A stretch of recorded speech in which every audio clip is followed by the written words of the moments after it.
BNP ভারতের সাথে হাত মিলিয়েছে, এই তকমাগুলো যারা দিতে চান তাদেরকে আমি হুঁশিয়ার এবং সাবধান করছি। বিএনপি সম্পর্কে বিভ্রান্তি যত সৃষ্টি করবেন আপনারা তলানিতে যাবেন। সবার আগে শেখ হাসিনাকে আর ওই শুভেন্দু অধিকারীকে পুষিন করেন। ওই শুভেন্দু অধিকারী তো বরিশালের মানুষ, আমি শুনেছি যে তার বংশ নাকি বরিশালের। তাহলে ওই শুভেন্দু অধিকারীকে কেন পুষিন করা হচ্ছে না? আর শেখ হাসিনা পালিয়ে রয়েছে, তাকে কেন পুষিন করা হচ্ছে না? এখানে আমাদের এমপি মার্জিয়া মমতাজ আপা এসেছেন, তিনিও বক্তব্য রাখবেন। আমি ভেবেছিলাম যে আপা হয়তো আমার সাথে বসতে একটু হেজিটেশন ফিল করেন, একটা টক শোতে বলেছিলেন। আমি ভেবেছিলাম যে আপা বক্তব্য দেওয়ার আগে আমি বলে চলে যাব।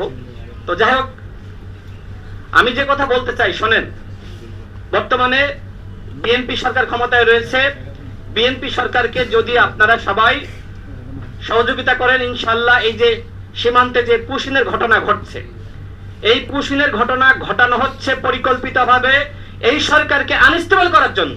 মাননীয় প্রধানমন্ত্রী ভারতে না গিয়ে চীনে গিয়েছেন, মালয়েশিয়ায় গিয়েছেন, তারপরে আপনারা বারবার সরকারকে বিতর্কিত করার চেষ্টা করেন। যারা সরকারকে বিতর্কিত করতে চান তারা কি ক্ষমতায় এসে দেশ চালাতে পারবেন? আপনারা তো অন্তর্বর্তীকালীন সরকারের সময় সমস্ত সুযোগ সুবিধা ভোগ করে বিএনপিকে বিতর্কিত করার মিশন নিয়েছিলেন, সংস্কার বিরোধী, চাঁদাবাজ। এখন যে কথাগুলো বলছেন সেই কথাগুলো তখন বলা হয়েছিল। জনগণ কি আপনাদেরকে ক্ষমতা এনেছে? এদেশের জনগণ বোঝে না যে কারা দেশ চালাইতে পারবে আর কারা দেশ চালাইতে পারবে না? সুতরাং বিএনপি ভারতের সাথে হাত মিলিয়েছে, এই তকমাগুলো যারা দিতে চান তাদেরকে আমি হুঁশিয়ার এবং সাবধান করছি। বিএনপি সম্পর্কে বিভ্রান্তি যত সৃষ্টি করবেন আপনারা তলানিতে যাবেন। বরং এই সরকারকে সহযোগিতা করলে সংস্কারের যে ম্যান্ডেট, জাতীয় জুলাই সনদের যে ম্যান্ডেট, সেগুলো ইনশাআল্লাহ বাস্তবায়িত হবে। আমরা ভারতকে বলবো যে আপনাদের সাথে আমরা সম্পর্ক চাই। আমরা আওয়ামী লীগের মধ্যে সম্পর্ক চাই না, আমরা চাই মর্যাদার সম্পর্ক, সম্মানের সম্পর্ক।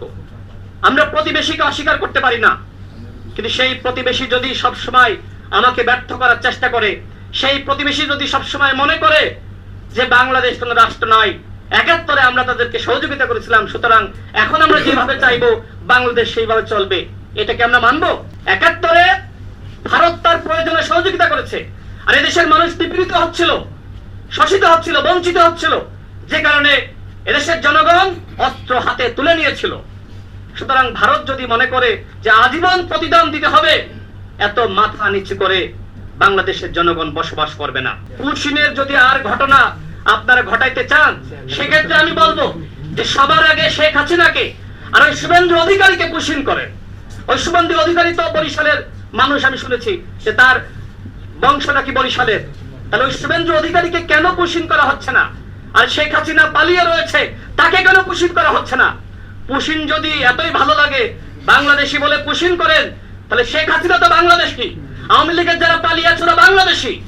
সবার আগে শেখ হাসিনা এবং ওবায়দুল কাদেরকে পুশিন করেন, বাংলাদেশের জনগণ ব্যবস্থা নিবে।